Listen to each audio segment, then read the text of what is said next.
Hare Krishna. Hare Meeting has been started. Hare Krishna. Meeting hasn't started. Yeah, it started. It's just the host has internet issues. Oh.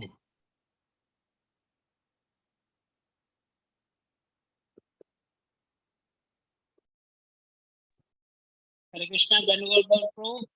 Are you there?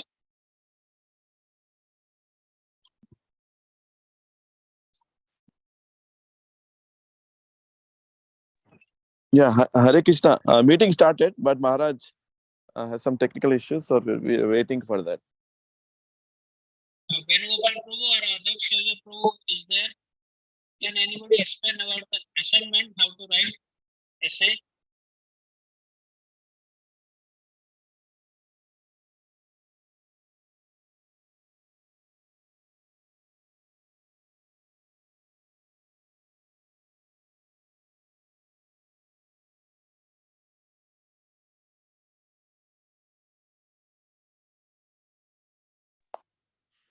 I think they want us to know how we have understood. So they want to take one of the module and maybe summarize them and write. Essay is like this. First is introduction. You write 5-10 lines about what you're going to say in the body of the letter of the essay. And in the body, you start giving how you understood the points and explain that. And finally, on the conclusion, what you have derived from the essay, the body of the essay, you give the conclusion in another 5 or 10 lines. This is the general essay writing. I think everyone knows. But here, Maharaj is asking us whether we have understood the concept. And for that, I think they are asking for an essay. If I'm wrong, please correct me. Thank you. So you have to take from that PDF what we have been given. Prabhuji, your voice is not very clear. You either speak with near the mic or shut down the other sound nearby. I'm asking Prabhuji, you have to take that essay from that PDF that we have got from Bengal Pro.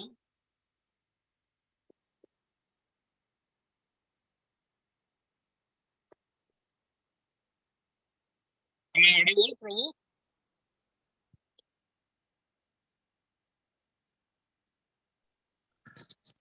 Hare Krishna, Venugopal Prabhu. Prabhu, there is a question in the forum. Hare Krishna, Prabhu. Yes, Prabhu. So there is a question in the forum. One second, Prabhu. Let me have my earphones. Yes, please. I'm not able to hear because.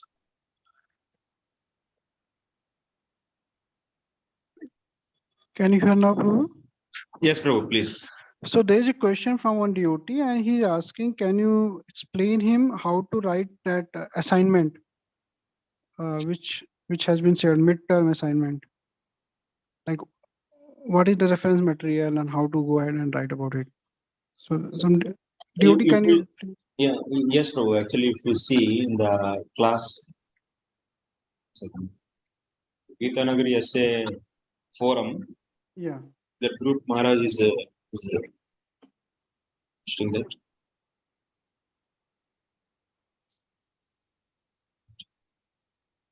Please summarize. You can see in the midterm assignment actually. Yes, Prabhu. Yes, Prabhu. Maharaj is writing. Please summarize any one of the first 4 modules. From where? Probably this message is there in our group GITA NAGARI essays. From where? From where? Because the forum topic is GITA NAGARI essay. And you say GITA NAGARI essay. From where?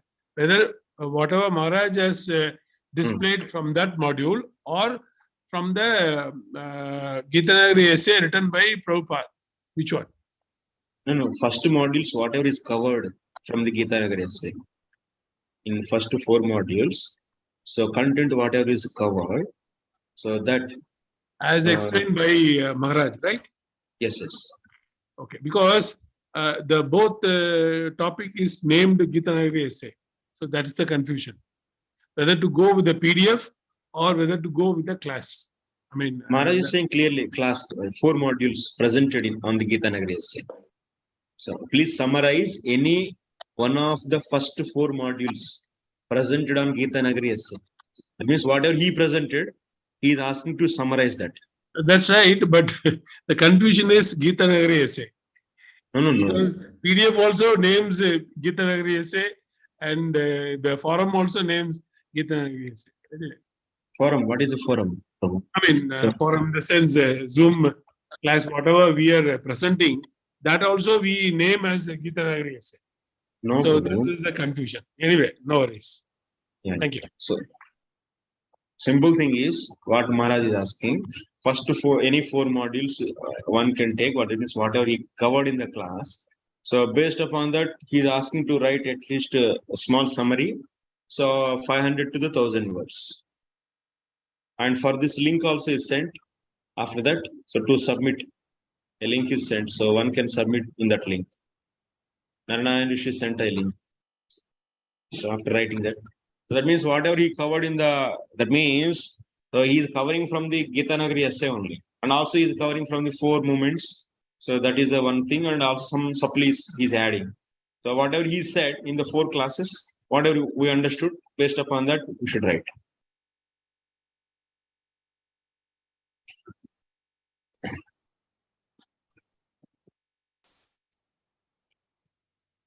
Thank you, Ru. Can I ask a question, please? Hare Krishna, Prabhuji. Yes, Hare Prabhu. Krishna. Yes, Prabhu. Prabhuji, summary means what we are understanding. Yes. Hare Krishna means Yes. Go ahead, Prabhu. what we are understanding. That is we can write. Yes. Yes, Prabhuji. Yes, yes. Yes, yes. Thank you, Prabhuji. Thank you. 500 to 1000 words means 1000 letters or 1000 Words. words. Words.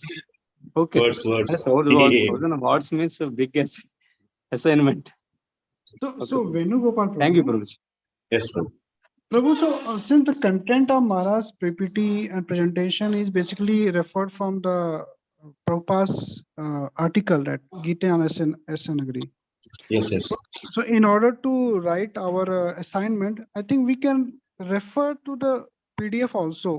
You know? Both. Because Yeah. he's covering from the essay, and also he's adding some points. Yeah, So, because like Ambedkar and so on. So his annihilation of caste system is a thing he wrote. A few points from here and there, and also 4 movements. That's a letter actually sent by the Prabhupada to Sardar Vallabhbhai Patel. So that letter. So there's those things he already adding. So apart from that essay, few more things are there. These also can be considered and right. yes, Prabhu, fine, yeah, clear. Can I ask a question, please? Yes, Prabhu. I tried to submit my essay assignment yesterday, and I'm not sure if you've received it or not. Actually, I'm not the seeing this Narayana and Rishi. So you can send a message to Narayana and Rishi. You can see in the group. He's admin actually. Gita Nagari essay is the admin. Okay. Thank you. One is Guru Maharaj and another is Sanjay. Apart from these 2, so one more is there. That is Narnarayan. And he is Thank also you. sent. Yes, yes. You can ask him.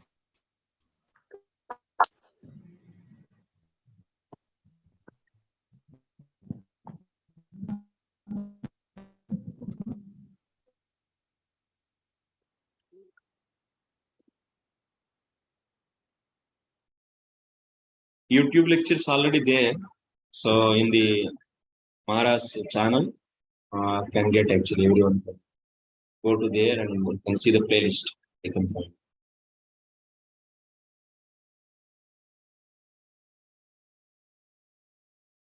I don't know so why it is taking.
I'm Hare Krishna.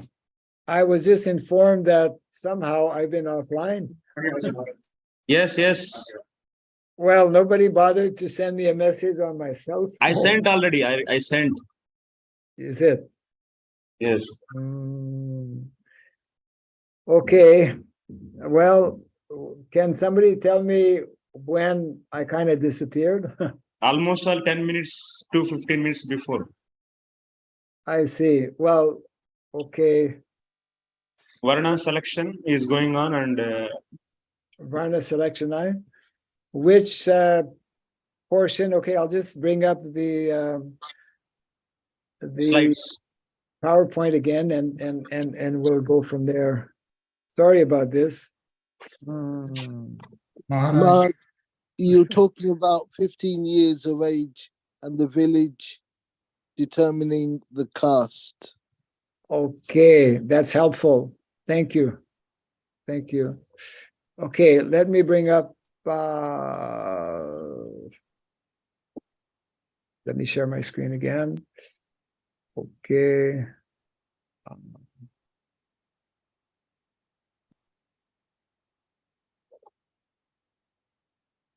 Where are we? Okay.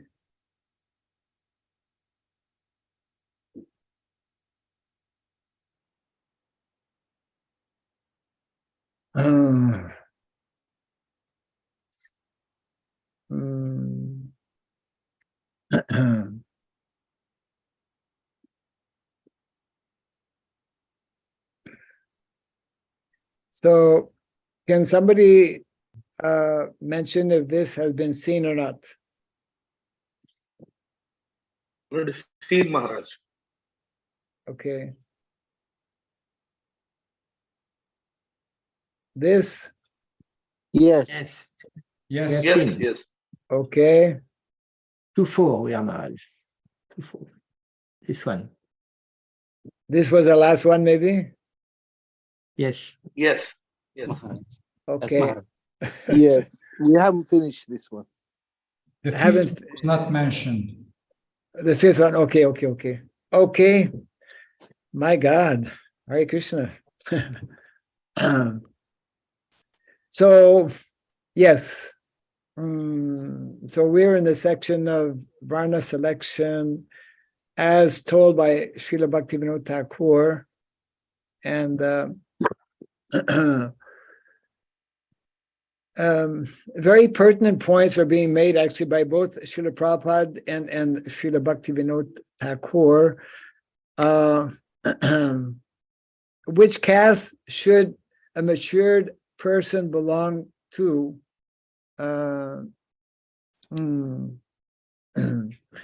Or to which caste does, by mature person, here it means someone who has reached, someone means a young boy who has reached the age of 15. Which caste should he belong to? Bhaktivinoda Thakur is telling this is not the right question. The right question should be that should that boy born in that particular family, should he retain or not his caste? Of course, we're talking about a society, a situation where the Varnashrama system was in place. This is an important point, actually, that generally, when one is born in a particular family, either Brahmana, Kshatriya, Vaishya, whatever, generally one would take up that particular caste. But it's not absolutely the case. So this point is being brought out here, that the small committee, small council that was mentioned earlier, they should determine whether a young boy should. Now there's specifics on this also. We'll again bring it up. If it is found that a person is qualified to retain his caste, then appropriate samskara or purificatory rituals should be performed. So this is very important. It means that it should be made public. Everyone in the village should know what caste, in other words, what varna is that particular young boy. And this will be known by performing samskara. Second point here, if it is seen that he is qualified for a higher caste, then his samskara should be performed accordingly.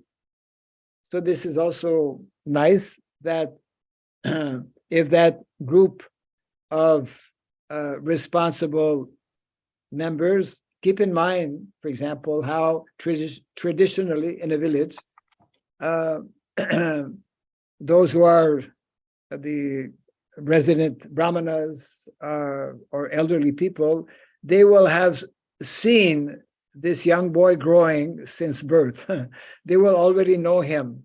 And therefore, they'll be able to, because they're experienced, knowledgeable, so if they feel that he's actually showing signs that he belongs to a higher caste, then they will accordingly make that arrangement. And the third point, if it is found that he is qualified for a lower caste than that of his father, then he should be given 2 more years. So that is also taken into consideration. And as a follow-up of this, after this additional 2 years, he should be examined again and his caste should be ascertained. So the point being made here very clearly that a young boy's caste or varna should be determined, and there's some flexibility, as we are seeing here by these instructions.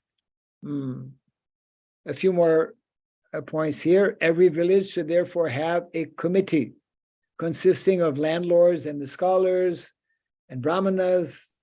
Scholars means brahmanas to protect the rules and regulations of the society. And the before last point, the support of the king has to be taken in order to keep these activities going. The king is actually the protector of the principle of varnashrama. So I was making the point how in the Vedic culture, it is the Kshatriyas who are meant to implement varnashrama. They are the ones who are meant to organize society. So although Srila Prabhupada has told us that ISKCON should establish or introduce varnashrama, a very subtle but very clear point is that it is not we as a society, as a religious organization, spiritual organization, who will organize varnashrama in society. It is up to the Kshatriyas, and therefore there's a need, obviously, to create qualified Kshatriyas. And we talked about this, I believe, the last session we had, some question was there at one point, how to go about doing that. So one of two ways is cultivating individuals who are already in such leadership positions in society so that they can adopt and understand the traditional duty and responsibility of kings in terms as described in the Shastra, number one. And secondly, we need within the Varnashrama college to train our own devotees in the culture of Kshatriyahood, basically. Yeah. And the last point, according to one's caste, one's marriage and other activities should be carried out. So Srila Prabhupada very often, anyone who has heard his lectures or read his books, has heard Srila Prabhupada explain how first is Varna, then is Ashram. First comes Varna, followed by Ashram. Because Varna determines the Ashram, as mentioned here, and Varna also determines the education that a young boy should have. So that covers the Varna section here of our presentation. I'm just referring to other aspects mentioned in the essay Gita Nagari by Srila Prabhupada regarding Brahmanas. The educational institution of as Gita Nagari will, or at Gita Nagari will, as a matter of fact, try to create a greater number of students having the necessary qualification of a Brahmana by developing such culture in him, because in this age of Kali Yuga, there is a big scarcity of Brahmana class. And of course, Prabhupada carried this idea of especially focusing on creating Brahmanas when he went to the Western countries. But then, as we know also, in some later conversations, he indicated that it's very difficult to actually create Brahmanas. And Mahaprabhu's mission is to actually give opportunity for everyone to become Vaishnavas. So therefore, we need to create Brahmanas, Kshatriyas, Vaishyas, and Shudras, etc. Prabhupada mentions here how Mahatma Gandhi in the recent time, although born in a Vaishya family, developed the qualities of a Brahmana by culturing nonviolence, equality, restraint, toleration, etc. So in other words, by training, by education, one can actually change one's varna to a higher varna. Yeah. Regarding sannyas, Prabhupada has this to say. Therefore, Gita Nagari can create any number of brahmanas, but will not encourage the system of renounced order of life. Of course, although Prabhupada, we know that Prabhupada later on, he would explain to his early disciples how actually I did not want to take sannyas. Prabhupada, it was not in his mind, and it was only due largely, mainly, to his Guru Maharaj, Srila Bhaktisiddhanta Saraswati Thakur, appearing to him on more than one occasion in dream that you have to take sannyas. And Prabhupada would therefore say, my Guru Maharaj forced me to take sannyas. Because Prabhupada understood how in Kali Yuga it's not recommended to take sannyas, and because it's very difficult to maintain. But later on, Prabhupada would explain that for the purpose of preaching, one will take this risk, and therefore he himself accepted sannyas, and he himself, as we know, gave sannyas to various devotees. And we also know how many of our sannyasis were not able to maintain. But still, Prabhupada would encourage them, okay, you adjust in some other way, but somehow you continue to practice Krishna consciousness. And regarding householders, the householders who shall live in the Gita Nagari with their family members shall be responsible for carrying on different civic activities, such as manipulating business, trade, industry, agriculture, cow keeping, social service, and police work. So I was mentioning when I was offline how in the early setting up of New Mayapur, La Nouvelle Mayapur in France, Srila Prabhupada told the early devotees there that they should have a jail, a place of detention, because in any community, there's bound to be someone who doesn't follow and sometimes may even get out of hand, so to speak. Okay. And development of civic activities which shall be undertaken in the Gita Nagari shall be so done on account and risk of Sri Parthasarthi. Yeah. So in other words, everyone in the community will regard Sri Radha Parthasarthi as a proprietor and enjoyer. Yeah. Prabhupada also speaks about free boarding and medicine and diet. As such, the workers in these institutions shall be given free boarding and lodging, which is, as we know, a fundamental principle that students don't need to pay. Of course, the system of dakshina is there.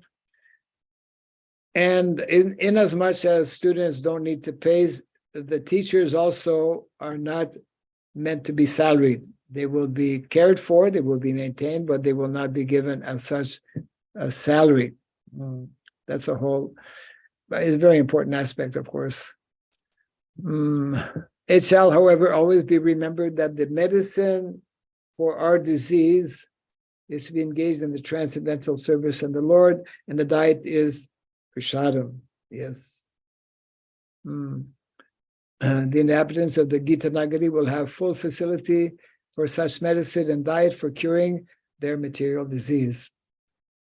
So I'm just going a little quickly here because we lost 10 minutes or so.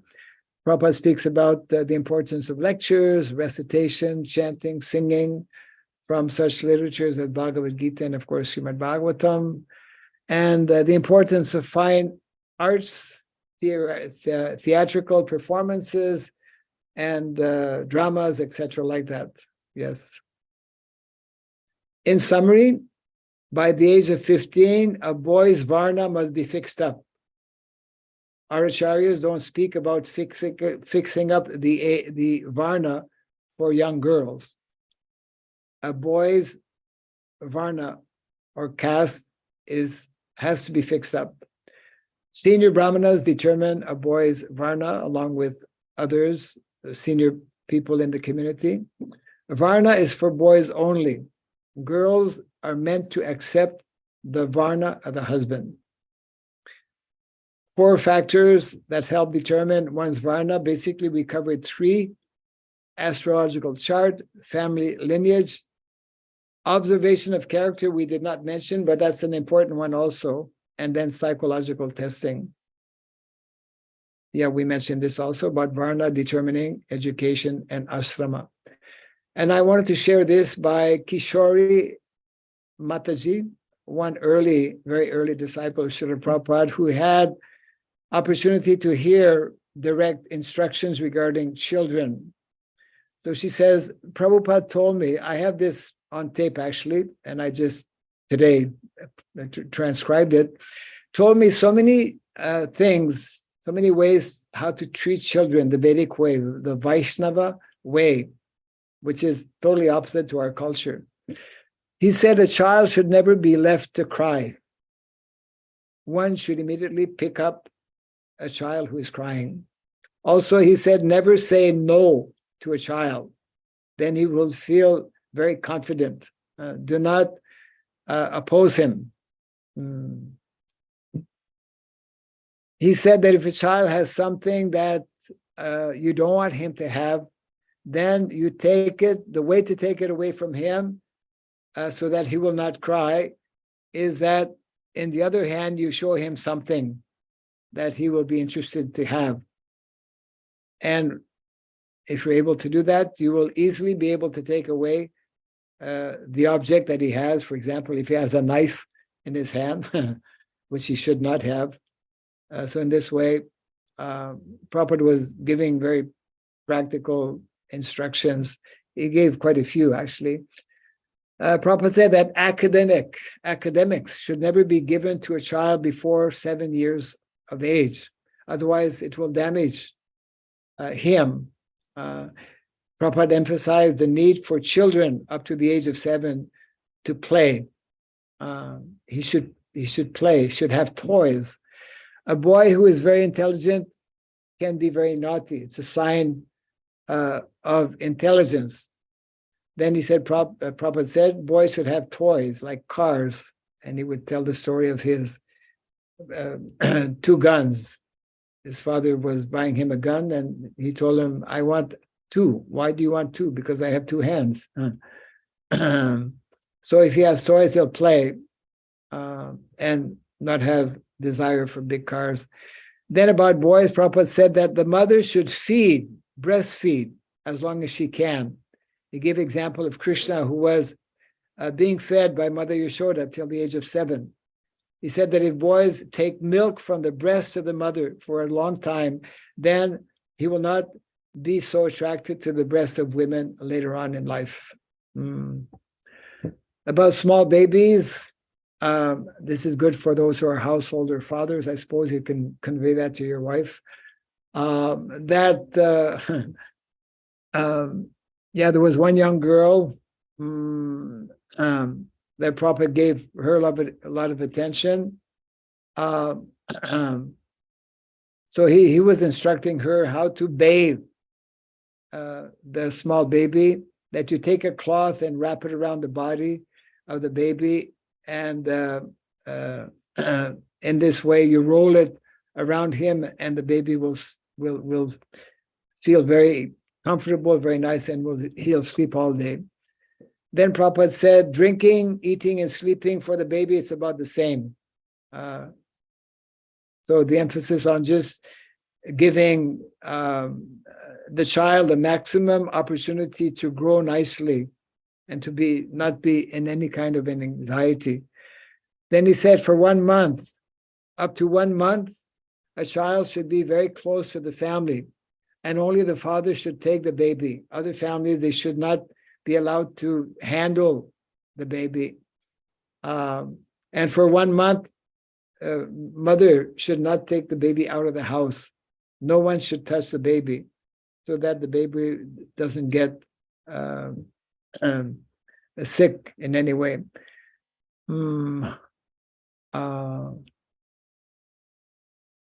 Oh yes, about cooking.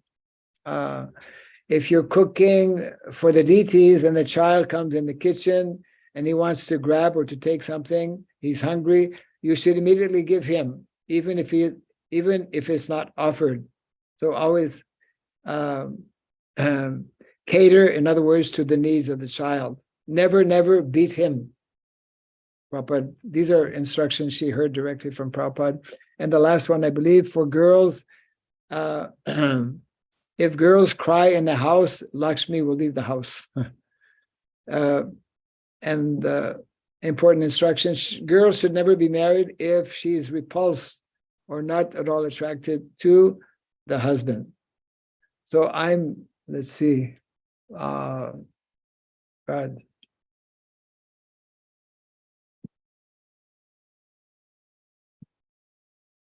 Yes, I will. Oh, God.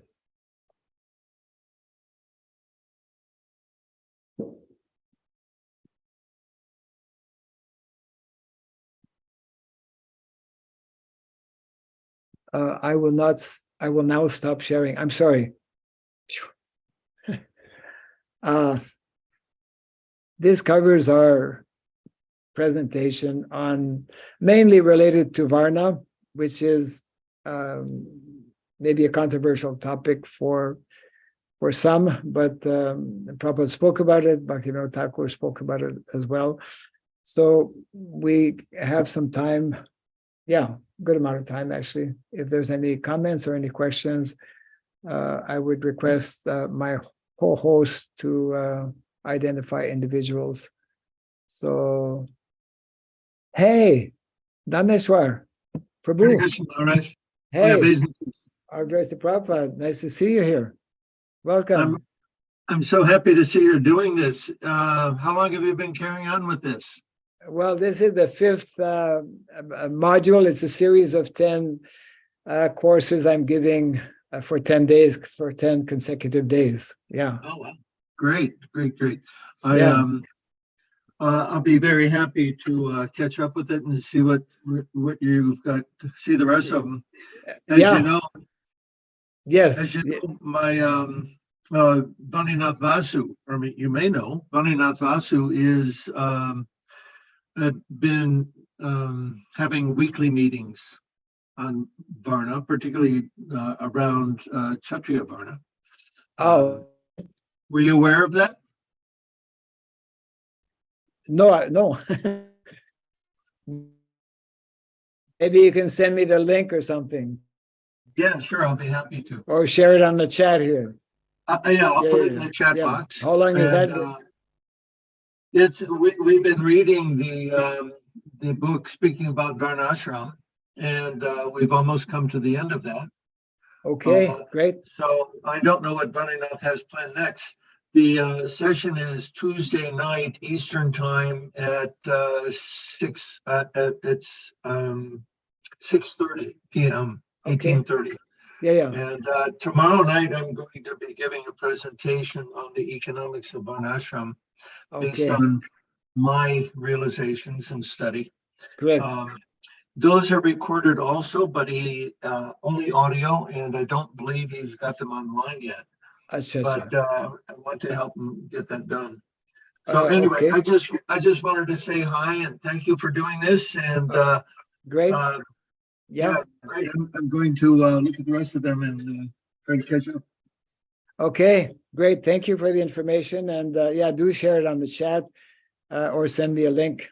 I'm sure some devotees will be interested to follow up. Thank you, Prabhu. Haribo. I'm sorry not to show you my face, but my bandwidth is not very great. And if I do that, you won't be able to hear me. So okay, thank you. Okay, I understand. Haribo. Thank you. Hare Krishna. Okay, I'll just go here at random. Sruta Kirti Prabhu. Krishna Maharaj, Dhanush Pranam. Haribol. So much, Maharaj, for wonderful class. Come again? Krishna Maharaj. Thank you so much for this wonderful class, Maharaj. Yes. Am I audible? Yeah. Maharaj, at one point, Srila Prabhupada instructed to have committees in the village to identify the Varna and guide the children. Likewise, is there any need of committees in our temples? Because temples are also part of our society to protect the rules and regulations, identifying Varna among devotees, allocating duties. Is there any need of committees in temples? Okay, so if I actually your voice is cutting here a little bit, the sound. I believe you're asking whether we have or whether we could or should have such committees in our temples. Is it? Yes. Yeah. I am not aware. I don't know of any such committee because within our society and within our established temples, most of which are in the cities, there's very little, to my knowledge anyways, very little discussion or awareness about Varnashrama and the need therefore to discuss about Varna for individuals. And I'd like to make an important point here actually, that in many ways, a temple situation where devotees are living in a temple, engaged in various kinds of services, the whole Varnashrama aspect compared to a village situation is less critical.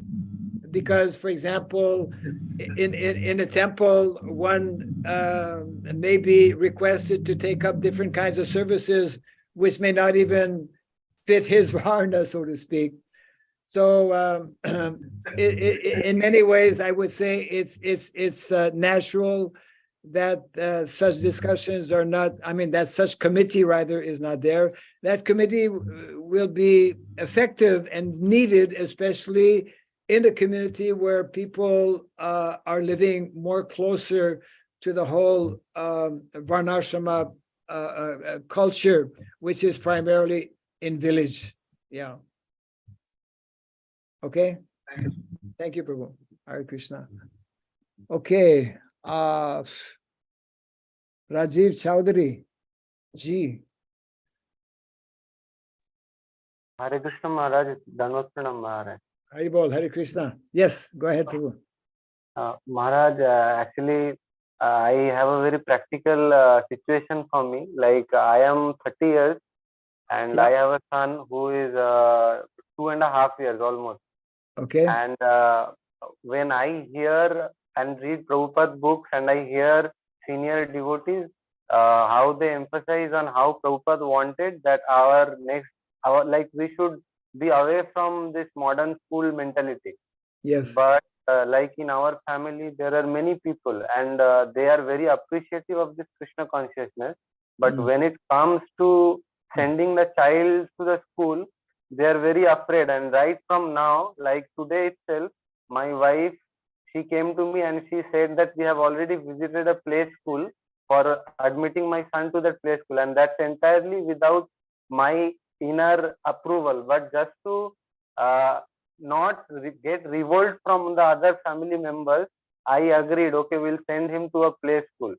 And I gave my wife, like they are charging.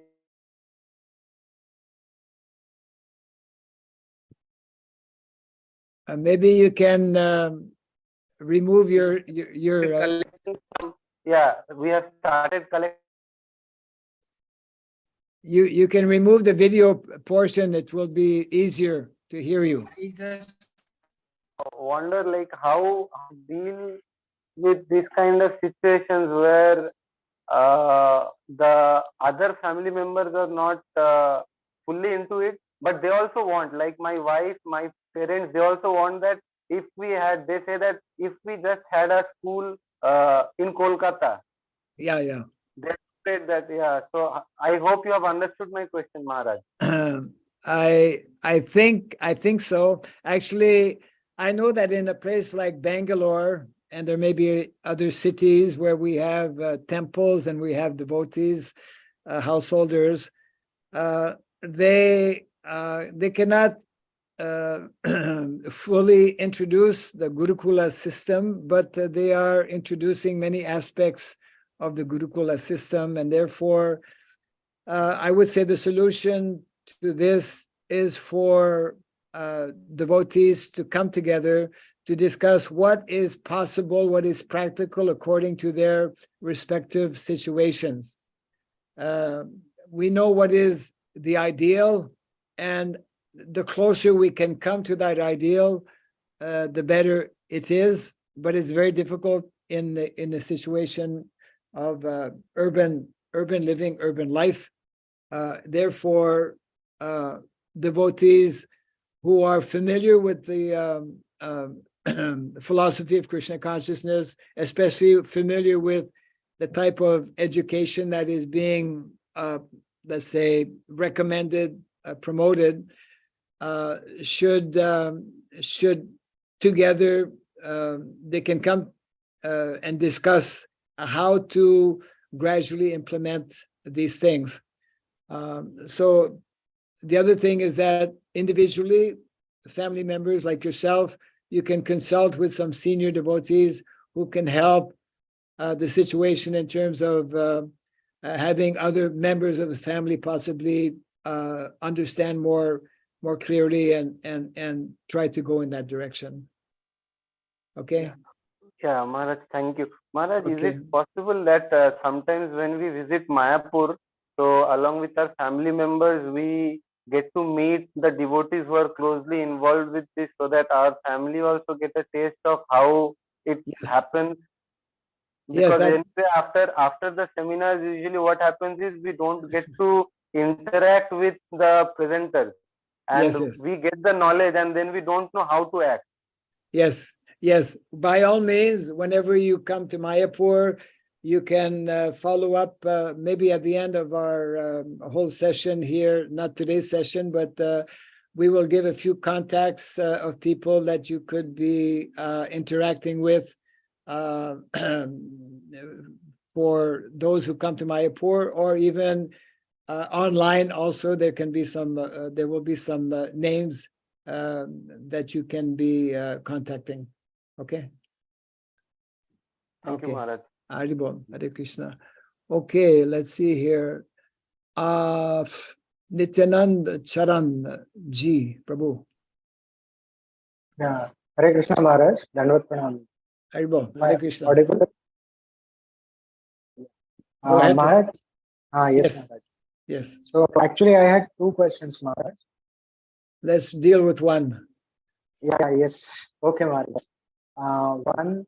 One question was like related to today's topic, what you are talking about. This Varna, like one of the point you told about selecting Varna is the family lineage.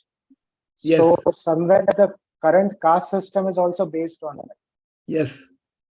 So like maybe can we say that the current caste system is not completely wrong? Because there is, I was talking to one of my friend who is a Sri Vaishnava. Yeah. So he was talking to me, he was telling me that even in their sampradaya, they always considered this family lineage and the caste, they gave so much importance to it Yes. while giving diksha and especially sannyas. Yes. So means how we can reconcile these two things, or are they like completely opposite, or are they go hand in hand?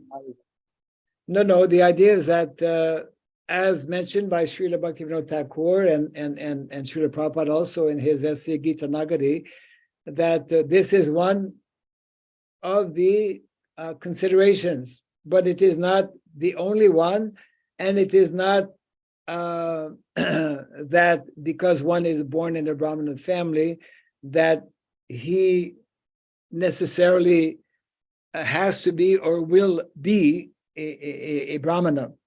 So the point is that especially here in India, where naturally the Varnashrama culture has been existing or followed since a very long time, even though so much of deviation has been introduced, still and I would say like this, in those families where the tradition and the culture has been more closely followed, then this particular point is more accurate in the sense that if, especially if one looks back and can trace the, let's say, through 3 or 4 generations, that was the system before, as you may know, that unless one was able to establish going back 7 generations that all the samskaras were followed, then one is not qualified, you know. So that's very rare to find such kind of situations. But even without knowing, going back so many generations, even 1 or 2 generations, one can get some indication. And for those who have more been able to follow the traditions and the culture, then that is a very strong indication that if one is born in such a family, whether it be, let's say, Brahmana, Kshatriya, or Vaishya, then there are all good chances or probabilities that one will actually be more inclined to become. But still, one needs, of course, to take up some training and education. Yeah. Thank you, Maharaj. Okay. Yes. Can I go with the next one? No, we'll come back Okay. after we go to others. Okay. Yeah. Okay. Thank you, Maharaj. Thank you, Prabhu. Okay, let's see. Karanadakshay Vishnu Prabhu. Yes. Kindly unmute. Yeah.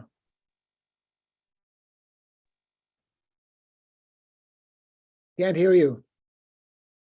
You're still muted.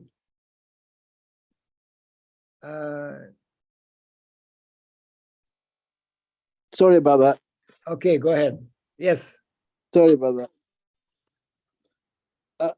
I had a question about the last module regarding the 3 parts to philosophy: Sankhya, Yoga, and Tarka. How they relate to the 6 philosophical schools of thought and Vedanta, and how we can apply them to the present day society. Well, we are basically studying according to our Vaishnav tradition, and of the 6 darshans, we are accepting the one which is presented by Srila Vyasadeva. So it's good to know about other philosophies. I mean, the land of India, Bharatvarsha, is a land is highly philosophical, has had munis and great sages since time immemorial.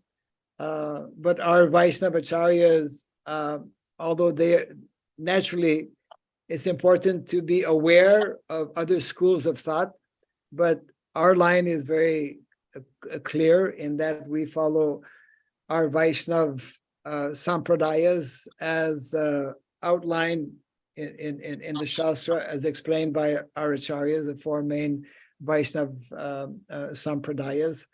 And we all also know how, as Prabhupada has delineated, that we have specific literatures which are like forming the core basis of the essential philosophy presented actually in the Vedic literatures, which is in the form of the Srimad Bhagavatam, and which has been further elaborated upon, of course, in the Chaitanya Charitamrita.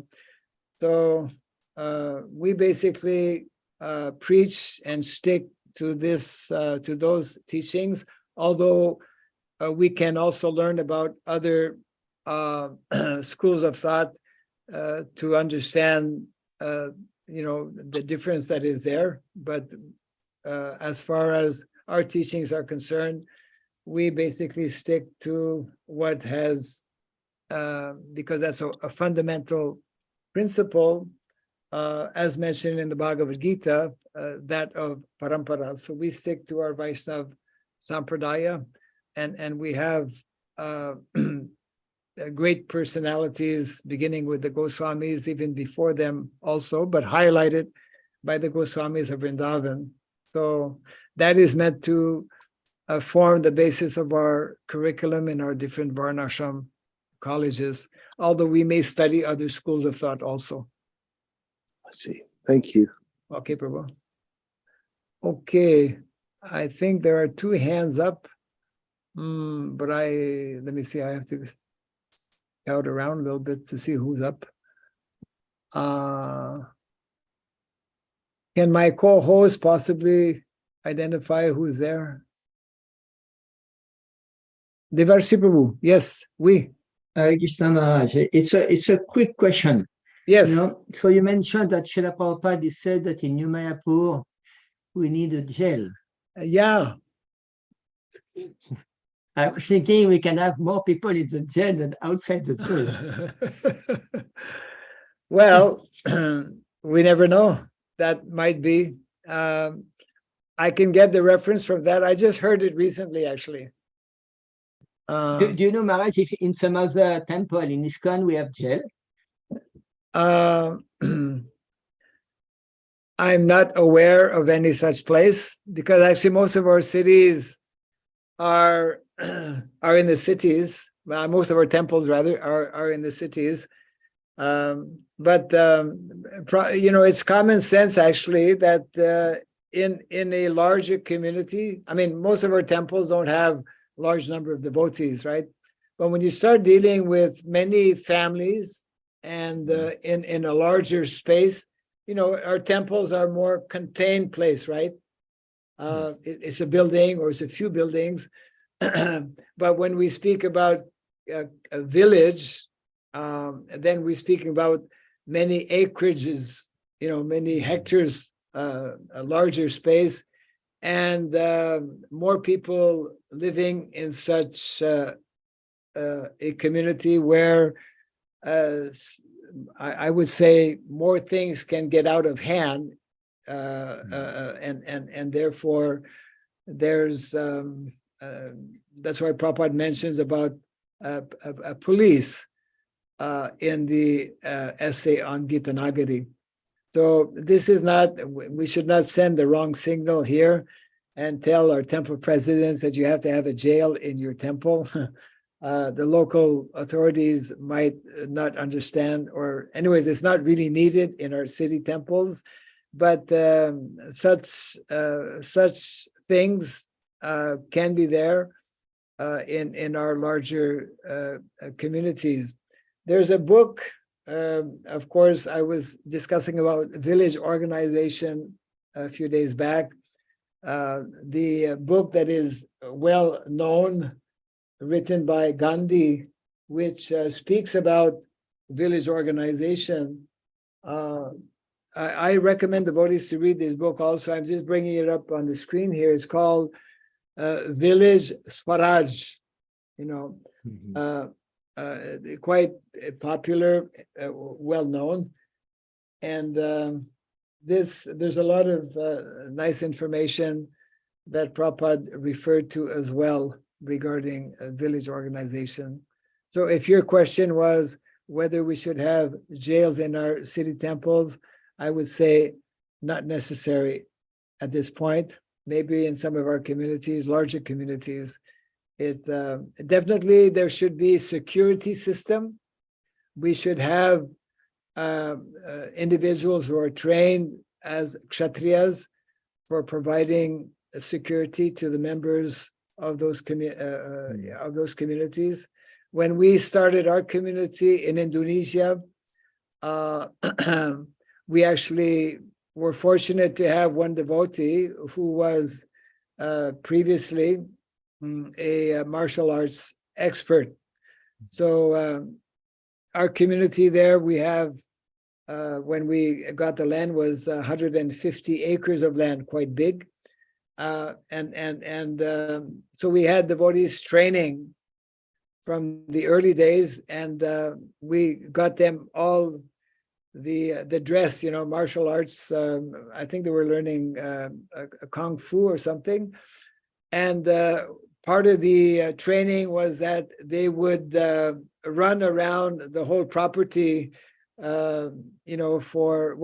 even just running around one time, because it covered about 4 kilometers distance. And after doing that for a few days or a few weeks, all the neighbors got to know that, we won't go there to steal their fruits anymore or whatever. Yeah. So it's important dimension or aspect of the community, but more so for village communities, I would say.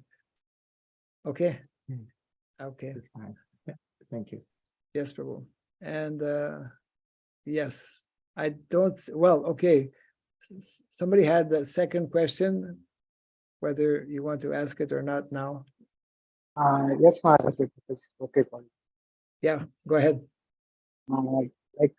Actually, it's like a continuation of what Rajiv Prabhu was asking. Okay. So, there is a solution somewhere. I can see it come up in cities like I have been known to Pune and Mumbai, where there is a school run by devotees. Okay. So, they teach the material which is affiliated to the boards also, education boards, and as well as they go on with the prayers and shloka recitation, all these things also. Yes. And little extended or little higher version of this I see as the BGIS, which is near Vrindavan. Okay. It's like a complete residential school by devotees, and they have a proper, morning Mangalarti and everything, the whole schedule.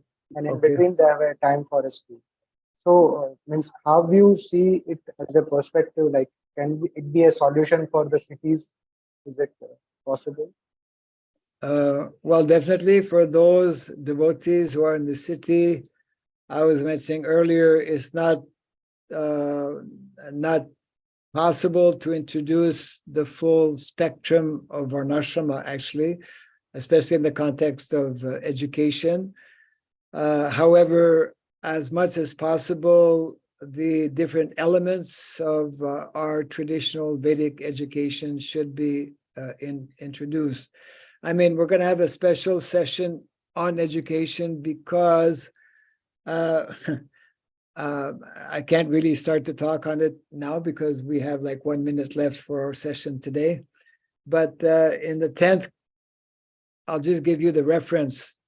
Some of you can look it up in preparation for probably, if not tomorrow, the next day, one session on traditional education, specifically Gurukula. And I request devotees to read, it's a short purport from the 10th canto of the Srimad Bhagavatam, 10th canto, 11th chapter, text 37. That's 10, 11, 37. There are certain verses like this that stick out, that come out, and this one is dealing with education. And I request devotees to read that purport at least 5 times, or at least 3 times, which is our Vedic way, and to really think deeply on what Prabhupada is conveying there. So we'll save that for that particular session, and we can maybe comment more regarding what devotees in our cities can do to come as close as possible to the recommended norm given in our Shastra. Okay, Prabhu, for now. Thank you. Yeah. Okay, Prabhu. So once again, thank you to all the devotees for joining this evening. And we hope to see everyone again tomorrow. Thank you very much. Jai Srila Prabhupada ki Jai. Jai. Hare Krishna. Hare Krishna.